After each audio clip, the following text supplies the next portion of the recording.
주님의 사랑과 은혜로 채워가는 모든 성도의 삶이 되기를 바라며 복된 주일 사랑의 인사를 드립니다. 한 주 평안하셨습니까? 이제 11월 셋째 주 교회력으로 추수 감사절입니다. 교회력에는 감사절이 두 번 있는데 한 번은 7월 초에 있는 맥주 감사절이고 다른 하나가 11월 셋째 주 오늘 추수 감사절입니다.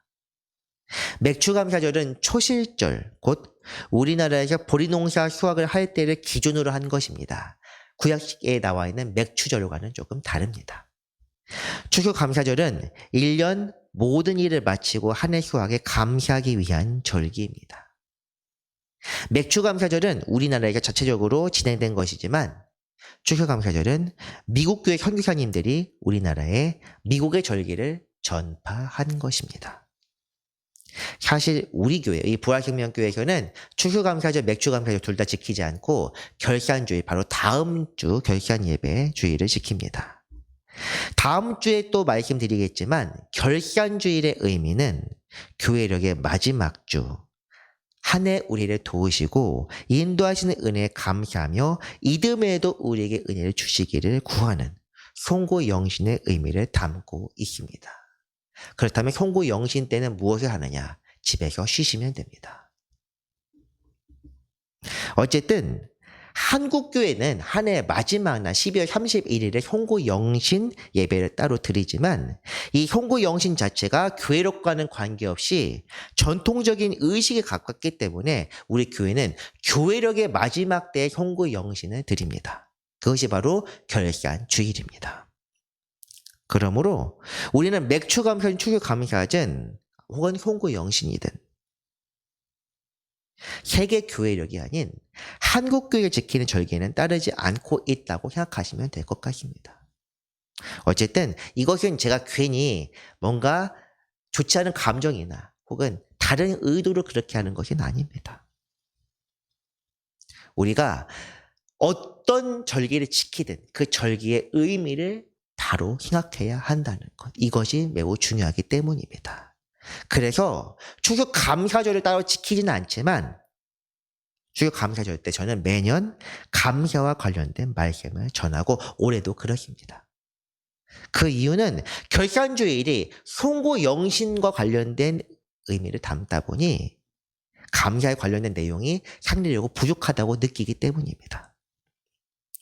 홈페이지에 있는 교회력 파일을 이게 성도들에게만 공개되어 있는데 그 교회력 파일을 보신 분들은 아시겠지만 올해도 결산주일 말씀은 감사가 아닌 송구영신에 초점을 맞추고 있습니다. 제자로 산다는 것. 다음 주 제목을 미리 말씀드린 주의 제자로 산다는 것입니다. 그런 차원에서 매년 추수감사절 말씀을 이렇게 준비하고 있다는 것을 미리 말씀드립니다.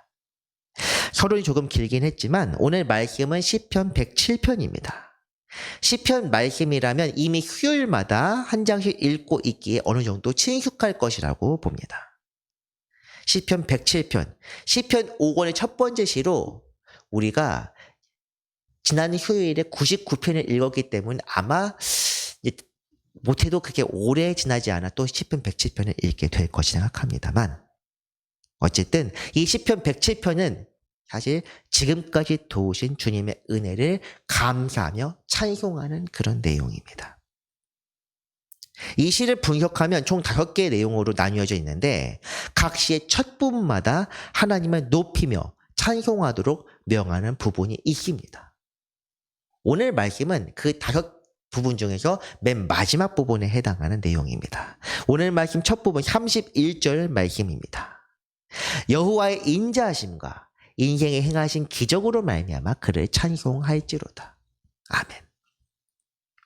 지금 이렇게 우리가 읽고 여러분이 보는 구절은 8절과 15절, 21절, 31절 4번 반복됩니다. 시의 맨 첫 부분의 1절은 선하고 인자하신 하나님을 찬송하라는 말씀으로 시작되며 다른 부분은 우리가 보는 이 말씀, 인자하심과 기적으로 인하여 찬송하라. 이렇게 말씀합니다. 참고로 이 말씀이 조금 익숙해서 봤는데 작년 9월 월상 말씀에 이 말씀 뭐 내용은 같지만 107편 8절 말씀을 우리가 9월 한 해를 묵상하며 보내십니다. 여기 주님의 인자하심과 기적이란 무엇을 가리킵니까? 인자하심은 우리를 지으시고 살리시며 선한 길로 이끄시는 것, 곧 주님의 은혜입니다. 모든 사람을 베푸시는 보편적인 은혜요, 사람을 살리셔서 주님께로 이끄는 놀라운 사랑이 곧 그분의 인자하심입니다. 인생에 행하신 기적이란 주님이 우리를 위해 베푸시는 것입니다. 인자하심이 모든 사람에게 주시는 보편적인 사랑이라면 기적은 각 사람에게 주시는 놀라운 역사, 오늘 말씀에서 우리가 살펴보게 될 구체적인 은혜를 뜻합니다. 이제 32절 말씀 한번 보겠습니다. 다음 절입니다. 백성의 모임에서 그를 높이며 장로들의 자리에서 그를 찬송할지로다. 백성의 모임과 장로들의 자리, 이것은 하나님을 찬양하는 것이 단순히 개인적인 신앙 고백을 넘어 회중이 모여 그 거룩하심과 위대하심을 높여야 한다는 것을 가리키는 부분입니다. 우리가 오늘 드리는 예배, 특별히 그분의 은혜에 감사하는 이 예배가 바로 그런 목적으로 주님을 높이는 것입니다. 이제 이어지는 말씀은 하나님의 인자하심과 인생에 행하신 기적이 무엇인지에 대해 나옵니다. 그런데 그 내용이 우리가 흔히 감사합니다, 고맙습니다, 이렇게 감사하는 그런 내용과는 조금 다르다는 것, 우리가 보면서 확인해야 합니다. 여호와께서는 강이 변하여 광야가 되게 하시며 샘이 변하여 마른 땅이 되게 하시며, 이것이 첫 번째입니다. 내용이 반대로 된 것 아닙니다. 이게 맞습니다. 강과 샘은 사람과 짐승의 식수를 제공하거나 농사에 필요한 물을 공급합니다. 매우 중요한, 살아가기 위해선 절대 빠뜨려서는 안 되는 그런 필수 요소입니다. 그런데 그런 강을 마르게 하시고 샘도 마른 땅이 되게 하신다. 이런 것이 어떻게 은혜요 인자하심이겠습니까? 그 이유가 34절 말씀으로 이어집니다. 그 주민의 악으로 말미암아 옥토가 변하여 염전이 되게 하신다. 물론 지금이야 소금이 꽤 그래도 장사하면 꽤 도움이 되겠지만, 물론 이때 소금은 귀한 것이지만 일단 소금밭이 된다는 것 자체가 농사를 할 수 있겠습니까? 옥토, 어떤 작물이 자라든 심든 잘 자라는 그런 땅이 변해서 소금밭이 되게 한다. 물론 저는 가지 않았지만 성지순례 다녀오신 분들은 사해바다를 아마 보셨을 것입니다. 사해바다, 죽음의 바다라는 뜻인데 왜 죽음이겠습니까? 소금이 너무 많아서 생물이 자라지 못합니다. 살지 못합니다. 그런 땅이 된다는 것입니다. 좋은 땅, 적각골이 흐리는 땅이 광야가 되고 마른 땅이 되고 소금밭이 된다. 이처럼 지독한 저주가 또 어디에 계십니까? 주님이 인생에 베푸시는 기적이 이렇게 항상 인간의 관점에서 좋은 것만 있는 것은 아닙니다. 우리가 수요일 말씀 기도회 때 읽은 말씀 중에서 이런 것이 인용했었습니다. 사람의 행위대로 심판하신다. 이처럼 주님의 다스림은 공의요, 하나님의 선한 뜻에 따르는 것입니다. 그분은 언제나 인간을 낮추시고 심판하실 뿐 아니라 또다시 은혜로 복을 주십니다. 이제 반대 내용입니다. 또 광야가 변하여 못이 되게 하시며 마른 땅이 변하여 샘물이 되게 하시고 줄인 자들로 말미암아 거기에 살게 하사 그들이 거주할 성읍을 준비하게 하시고 밭에 파종하며 포도원을 재배하여 풍성한 소출을 거두게 하시며 입니다. 강을 광야로 만든 것처럼 또다시 광야에 샘을 내시고 강을 내사 사람들이 거주할 땅으로 만드십니다. 그 기준과 그 뜻은 철저하게 하나님의 뜻대로입니다.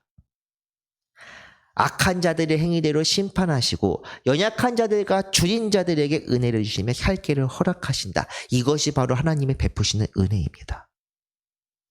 누구에게나 주는 것이 아니라 오늘 말씀에선 줄인 자들이라고 나와 있습니다. 이어지는 38절과 39절 말에도 하나님께 베푸시는 그 인자심과 기적에 관한 이야기입니다. 또 복을 주사 그들이 크게 번성하게 하시고 그 가축이 감소하지 아니하게 하실지라도 다시 압박과 재난과 우환을 통하여 그들의 혈을 줄이시며 낮추시는도다. 크게 번성하게 하시고 가축이 더 늘어나게 되는데 그러다가 또 다시 혈을 줄이신다. 이런 말씀을 보면 하나님은 참 심술구형 분처럼 보이기도 있습니다. 그런데 우리가 이 말씀을 통해 생각할 것이 있습니다. 세상에서 높아지는 것, 우리가 흔히 말하는 성공, 이것이 하나님 앞에서 과연 의롭고 선한 일인지 이것을 우리는 생각해야 합니다. 주님의 의로움, 주님의 공의는 우리가 생각하는 정의와는 완전히 다릅니다.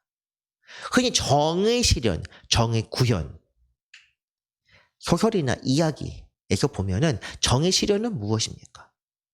악한 사람들이 바로 응보를 당하는, 그 행한 대로 완전하게 보응을 받는 것.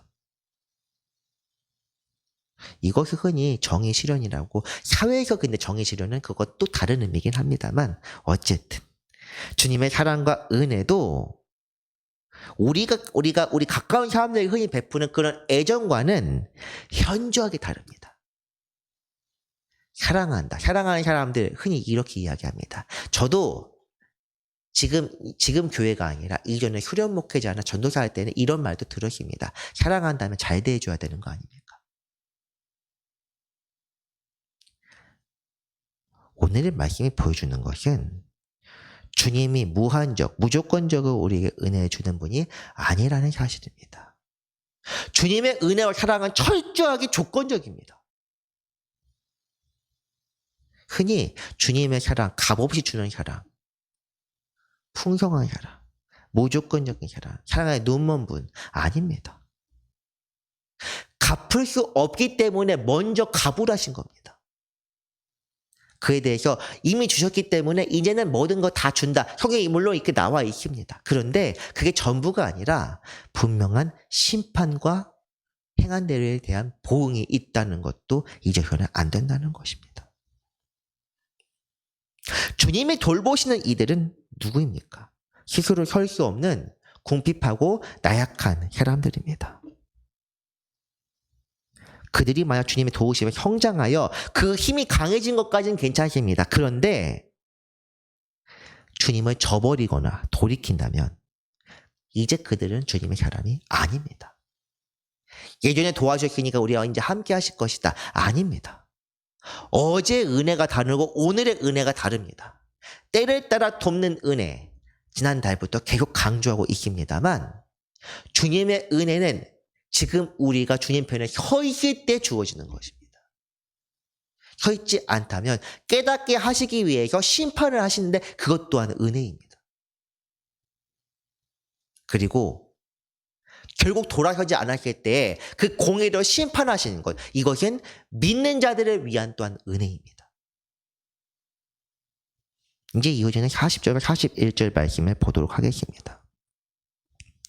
여호와께서 고관들에게는 능력을 쏟아부으시고 길 없는 황야에서 유리하게 하시나 궁핍한 자는 그의 고통으로부터 거저주시고 그의 가족을 양떼같이 지켜주시나니. 아멘. 고관들과 궁핍한 자, 이것은 특정 계층을 가리키는 것일 수도 있습니다. 하지만 영적인 의미도 담고 있습니다. 스스로 부하며 하나님께 마음을 두지 않는 사람, 다시 말해 창고를 크게 지은 부자, 누가복음 비유입니다. 여러 번 인용했으니까 여러분도 아마 익숙하실 거라 생각합니다. 이런 사람들이 바로 능욕을 당하는 고관들입니다. 그렇다면 궁핍한 자는 누구입니까? 내 스스로 설 수 없음을 한탄하며 내 속의 죄악과 어둠을 깨닫는 사람, 곧 마음이, 심령이 가난한 사람입니다. 이런 사람이 곧 궁핍한 사람입니다. 주님의 은혜와 그분의 도우심은 이런 사람들을 향하여 있습니다. 그의 고통을 기억하시고 가족들을 돌아보시며 그 크신 사랑으로 품어주셔서 그들의 삶을 영원한 나라, 구원으로 이끄십니다. 이 세상을 살아갈 때 하나님의 공의로운 통치와 거리가 먼 모습들을 보면서 실망하는 분들이 꽤 많으려 합니다. 그런 모습들 때문에 실제로 교회를 다니다 하나님을 믿다가 돌아선 사람들도 있습니다.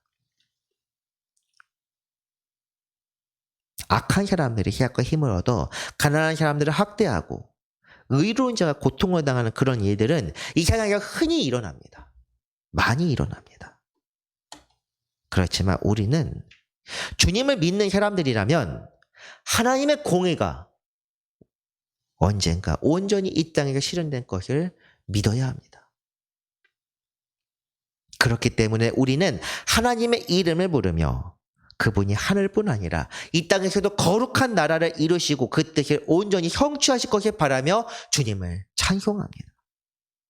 이루어진 것을 보며 찬송하는 것이 아니라 지금까지 우리 삶에서 역사하신 것도 생각하며 앞으로 주님께서 베푸실 은혜를 또한 기대하며 찬양하고 그분께 영광을 돌리는 것입니다. 마지막 부분입니다. 42절, 43절입니다. 정직한 자는 보고 기뻐하며 모두 사악한 자는 자기 입을 봉하리로다. 지혜 있는 자들은 이러한 일들을 지켜보고 여호와의 인자하심을 깨달으리로다. 정직한 자들과 사악한 자들이 주께서 행하시는 역사를 볼 때 그들의 반응이 이렇게 양극으로 갈라집니다. 하나님의 뜻이 우리는 다 깨닫지 못합니다. 그분의 역사가 선하심과 공의에 따라 온전히 성취될 것, 이것 자체는 하지만 분명히 믿어야 합니다. 일찍이 이것을 깨달은 한 여성이 찬송한 내용이 성경에 있습니다. 사무엘상 2장 말씀입니다. 여호와는 죽이기도 하시며 살리기도 하시고 주기도 하시고 살리기도 하시며 세월에 내리기도 하시고 거기에서 올리기도 하시는도다. 여호와는 가난하게도 하시고 부하게도 하시며 낮추기도 하시고 높이기도 하시는도다. 가난한 자를 진토에서 일으키시며 빈곤한 자를 거름더미에서 올리가 귀족들과 함께 앉게 하시며 영광의 자리를 차지하게 하시는도다. 땅의 기둥들은 여호와의 것이라 여호와께서 세계를 그것들 위에 세우셨도다. 아멘. 한나, 사무엘의 어머니입니다. 사무엘을 여호와 앞에 드리고 나오면서 부른 노래가 바로 이것입니다. 오랫동안 아이를 낳지 못했고 그로 인해 다른 처에게 괴로움을 오랫동안 당했던 사람이 바로 이 한나입니다. 그런 한나를 하나님께 돌아보셔서 아들을 주셨습니다. 이 아들이 그러면 이제 우리 집안은 책임질 것이다, 이렇게 생각하기 쉽습니다. 그런데 한나는 그렇게 하지 않습니다.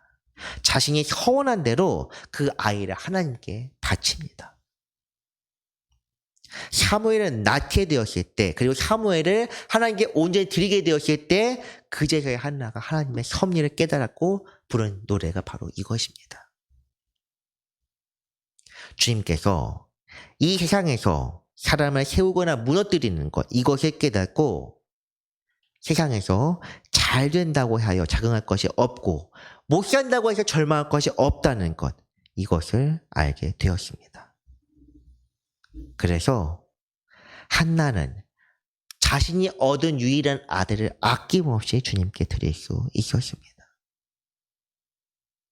이런 믿음의 삶을 바로 감사하는 삶이라고 부릅니다. 믿지 않는 믿지 않는 사람들이 성도들의 삶 중에서 가장 결코 이해할 수 없는 것, 이것이 바로 감사입니다. 세상 사람들은 감사할 때 이렇게 감사합니다. 내게 무언가 이익을 주셔서 감사하다. 하지만 성도들은 다릅니다. 성도들의 감사는 긍정심리학처럼 언젠가 반드시 잘 될 것이라는 그런 막연한 기대감에서 나오는 것이 아니기 때문입니다.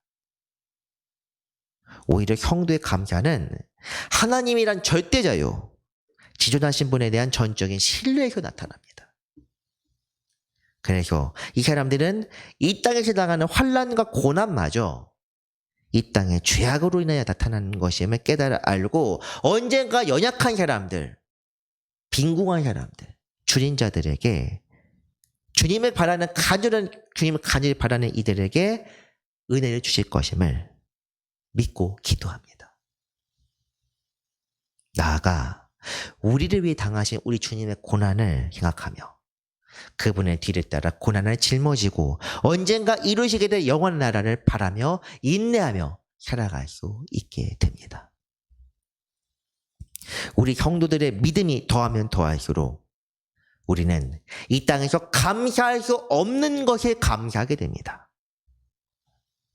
다시 말씀드리면 감사할 수 없는 것까지도 감사하는 것이 아닙니다. 감사할 수 없는 것을 감사할 수 없기에 감사할 수 있습니다. 이 놀라운 역설이 바로 복음입니다. 세상에서는 환난을 당하나 담대하라. 세상을 이기었다. 이긴 사람이 어떻게 환난을 당합니까? 하지만 환난이 바로 승리입니다. 이 놀라운 비밀이 바로 복음에 숨어 있습니다. 주님께서는 십자가를 지셔서 승리하셨습니다. 부활하셔서 승리하신 것이 아닙니다. 십자가를 지지 못하게 하려고 사탄이 그렇게 애를 썼지만 결국 십자가를 지셨고 그것으로 승리하셨습니다. 십자가로 죄를 소멸하셨다. 부활하셔서 죄를 소멸하셨다 하지 않았습니다. 이것이 바로 또한 우리의 감사의 제목입니다. 언젠가 회복시켜 주실 것이기가 아니라 십자가 자체가 우리 감사합니다. 주님께서 십자가를 지셨기 때문에 우리 죄를 사하셔서 아닙니다. 십자가 자체가 감사입니다. 다시 말해 십자가를 멀리하고 십자가를 지지 않는 삶은 감사하지 모르는 은혜를 모르는 자의 삶이라는 것입니다. 세상에서 환난을 당하고 고통을 받는 것, 십자가를 지는 것까지 감사할 수 있게 된다면 그것이 바로 하늘에 속한 사람입니다.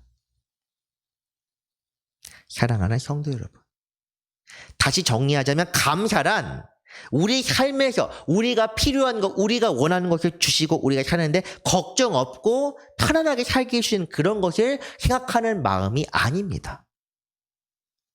세상의 고난과 환난 속에서 주님의 크신 섭리를 깨닫게 하시고 주님의 역사하심을 바라며 인내하며 살게 하시는 것. 나아가 주께서 베푸신 구원의 은혜를 보고 그 신령한 지식을 사모할 수 있게 하신 것에 대한 마음이 바로 감사입니다. 한나가 사무엘을 낳게 됐을 때 감사하는 것이 아니라 사무엘 하나님께 다시 드리게 되었을 때 감사할 수 있었던 것처럼 우리의 삶도 우리의 삶에 나타나는 주님의 형상과 주님의 흔적을 볼 때에 진정으로 감사할 수 있게 됩니다. 그런 점에서 감사란 구원에 이르는 이들, 천국 백성의 특권입니다. 교회 다니는 사람이 다 감사한다고 다 감사가 아니라는 것입니다. 세상에 속한 사람들은 창고에 가득한 곡식과 자신을 칭송하는 사람들, 성취한 일을 보며 만족하며 살아갑니다. 그러면서 이야기합니다. 주님께서 우리에게 은혜를 주셔서 감사합니다. 그렇지만 주님의 백성들은 이런 것에 눈을 돌리지 않고 하늘에 계신 주님을 바라며 그 나라를 소망하면서 살아갑니다. 이런 삶을 사는 것은 깨달음 없이 성령의 역사 없이 결코 이룰 수 없습니다. 교회 다닌다고 주어지는 지식이 아니라 성령께서 주님께서 우리 삶에 역사하셔서 우리 모든 것들을 주님의 것으로 거룩하게 변화하게 되었을 때 나타나는 믿음의 징표입니다. 세상 사람들은 이렇게 얘기합니다. 욕심을 초월하는 삶. 다른 종교에서 그런 것들이 있습니다. 흔히 이야기하는 안빈낙토. 무엇입니까? 가난함을 편안하게 느끼며 만족하는 삶. 주어진 것에 만족한다. 여기까지 사실 인간의 깨달음의 한계입니다. 보이지 않는 것이 보는 것처럼 믿고 바라면서 마지막 때라는 그런 막연한 때를 기다리는 그런 것이 아니라 오늘 내 삶에서 이루어지는 것. 때를 따라 돕는 은혜를 바라며 살아가는 것. 주님의 복음을 믿는 사람들에게만 가능합니다. 또한 그런 믿는 사람들 안에서 이루어지는데 이것이 바로 하나님의 나라입니다. 놀라운 일을 이루신 주님께 우리를 구원을 이끄시며 믿을 수 없는 것을 믿게 하시고 감사할 수 없는 것을 감사하게 하신 그분께 찬송과 경배를 드립시다. 우리의 삶을 온전히 이끄시고 돌아보시는 그분께 무궁한 영광과 존귀와 능력이 영원히 함께 하시기를. 말씀을 정리합니다. 감사는 하나님의 인자하심과 인생에 행하신 기적을 생각하며 드리는 마음입니다. 이것은 세상에서 우리 삶을 좋게 하시고 넘치게 하기 위해서가 아니라 영원한 나라를 바라며 천국 백성으로 살게 하신 은혜에 대한 마음입니다. 우리가 주님께 참된 감사를 올려드릴 때 하나님께서는 우리에게 하늘의 신령한 은혜를 채우시고 주님의 크신 섭리를 깨닫게 하십니다. 그 충만한 은혜로 날마다 더욱 주님께 가까이 나아가는 성령 충만한 삶을 살아가시기를 간절히 바랍니다. 기도하겠습니다. 영원하신 은혜, 그 크신 사랑에 감사를 드립니다. 거룩하신 주님, 이 시간 우리가 주께서 베푸신 은혜를 생각합니다. 생각할 때 우리가 드릴 것은 오직 감사뿐입니다. 감사가 우리 삶에 넘치도록 성령으로 우리를 가르치시고 깨우쳐주사 신령한 복으로 채워 주옵소서. 주 안에서 항상 기뻐하며 날마다 주님의 뜻을 구하며 기도하고 하늘의 지혜로서 매 순간 감사할 수 있는 성도들 다 되게 하여 주옵소서. 십자가를 통해 우리에게 놀라운 기적을 베푸신 거룩하신 우리 주 예수 그리스도의 이름으로 기도합니다. 아멘.